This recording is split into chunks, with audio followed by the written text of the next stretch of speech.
All right, so over the weekend and this morning I was able to finish the Big Country Canadian football broad game results chart. This is designed uh, to play Big Country football for the Canadian version of the sport. So it's a heck of a lot different, um, and it's a heck of a lot more dynamic, meant to express the explosiveness and the yardage differences and the dynamism of the Canadian football game. The big field, lots of passing, and etc. So what you're going to find is there are now some results that are a 1D20 yardage. So for instance, this is a pass to the receiving core for 1D20 yards.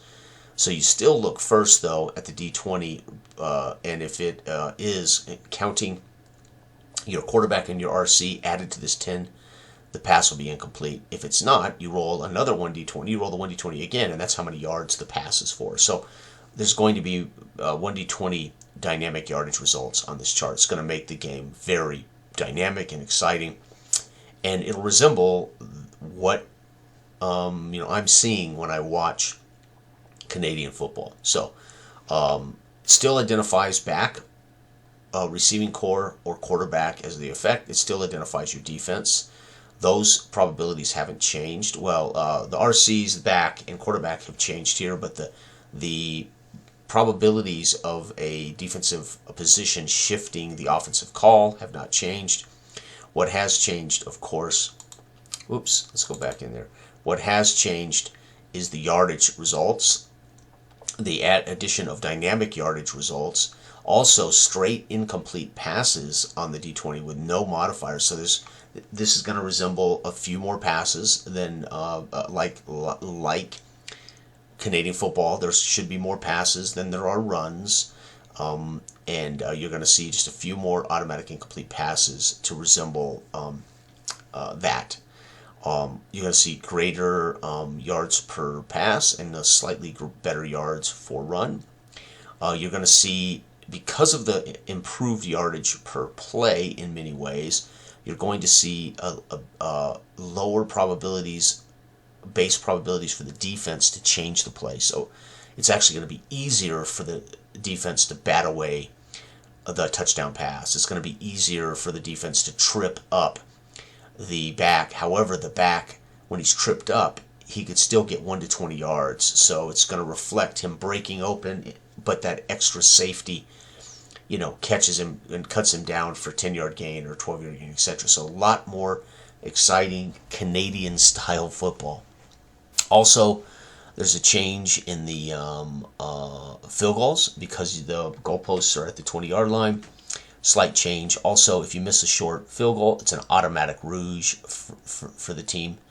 If you miss the medium field goal, the ball is caught 12 yards deep in the end zone and must be returned out, or you will relinquish a rouge to the kicking team.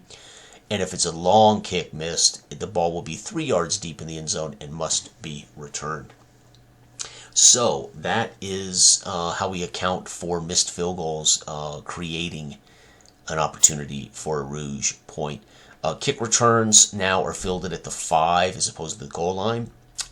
In the Canadian game, we tend to see the ball fielded in play because it's a larger field. And they're generally fielding this ball, it seems to me, between the 5 and the 10 or 15-yard line. Especially old school Canadian football. They were fielding that ball at around the 9-yard line, 8-yard line, it seems, regularly. So I just set it to 5 to kind of resemble the whole history. Punts and punt returns haven't changed. The interception returns haven't changed. And the onside kick, I looked up the Canadian rules for the onside kick. It appears to be similar to the pro game. Depends on where you kick it from and what the there is a recovery zone, and I think only the problem is I couldn't identify whether it was big enough to change it from the pro game, and I couldn't find any actual data on the percentage of recovered onside kicks. The NFL in history is 13.6%. You recover an onside kick in the NFL history.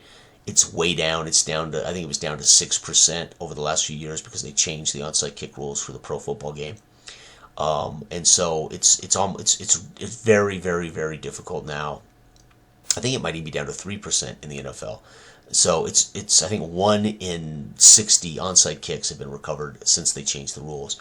But it used to be about 13.6% was the recovery rate in the history of pro football. So I set it at 15% for the pro football, and I'm just going to leave it there for the Canadian game.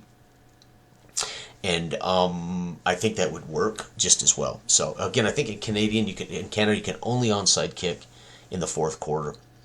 And there's, I think, a recovery zone, so the ball has to be recovered in that window, I think, which I think is 15. It has to travel 15 yards or something like that before it can be recovered by the kicking team.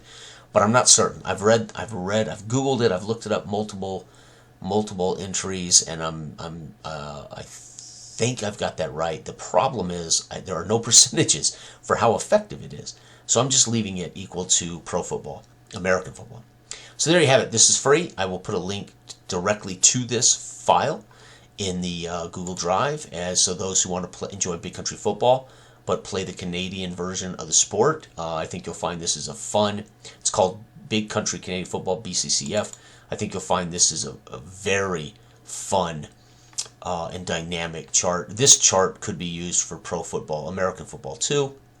No reason not to.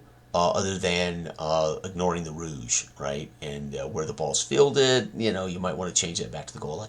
But the results should be still very exciting. It's going to produce a little more offense. This would be good for American college football too. A little more offense, right? A little more explosive. So this could be good for American college football, right? Okay. All right, everybody, have a wonderful week. Bye-bye.